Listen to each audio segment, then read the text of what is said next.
secret you've kept from your parents that would destroy them if they knew? I was house sitting for my parents when I accidentally broke my mom's irreplaceable vase, a 200-year-old family heirloom that had survived wars, migrations, and generations of careful handling. Until me. It slipped through my fingers while dusting and shattered into exactly 17 pieces on their hardwood floor. My parents were returning in less than 24 hours. That's when I made a decision that spiraled into the most insane 18 hours of my life. I decided to find an exact replica before they got home. The vase wasn't just any antique. It was hand-painted Chinese porcelain from the Qing dynasty, passed down through my mother's family since the 1800s. She'd once caught me touching it as a child and said, "This vase is worth more than our car. It's the only thing my grandmother saved when they fled Shanghai." I couldn't just super glue it back together. I needed an authentic match. After frantically Googling, I found exactly one similar vase listed at an auction house in Chicago, 3 hours away. The auction was starting in 90 minutes with an estimated price of $15,000. I had $2,700 to my name. I called the auction house, begging them to let me see the vase before bidding. Desperate, I lied. "I'm calling on behalf of the Museum of Asian Arts. We need verification of authenticity before bidding. Could someone please examine the markings on the base?" She described exactly what I needed to hear. The same imperial seal, the same distinctive crack in the glaze that my mother's vase had. I carefully wrapped each broken piece,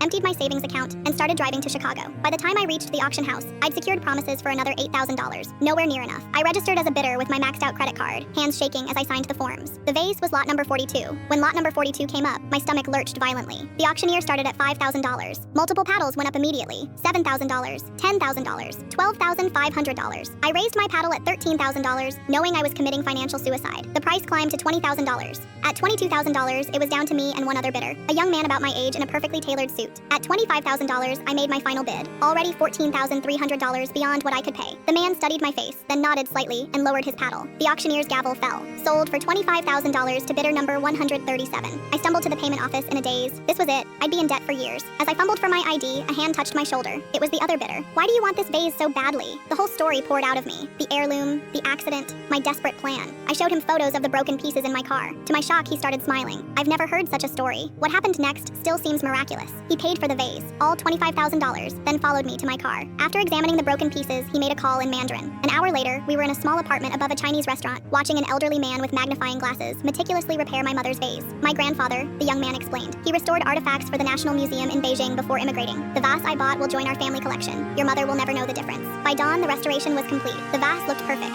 Even the distinctive crack in the glaze had been preserved. I tried to thank him, offering to repay him somehow. He handed me his card instead. "Have dinner with me next week. That's repayment enough." His name was Daniel Liu, art history professor specializing in Chinese ceramics. I made it home 3 hours before my parents returned, placing the vase exactly where it belonged. That night at dinner, my mother paused while passing the salt, her eyes narrowing at the vase. My heart stopped. "Did you dust while we were gone?" she asked. I nodded. Unable to speak, she smiled. "You missed a spot, and that was it. The closest I came to being caught." Daniel and I had our first date the following week. Our second date was at his grandfather's workshop, where the old man taught me the basics of porcelain restoration. By our first anniversary, Daniel had given me a small vase of my own. Not a priceless antique, but a promise. We're married now and have 2 kids.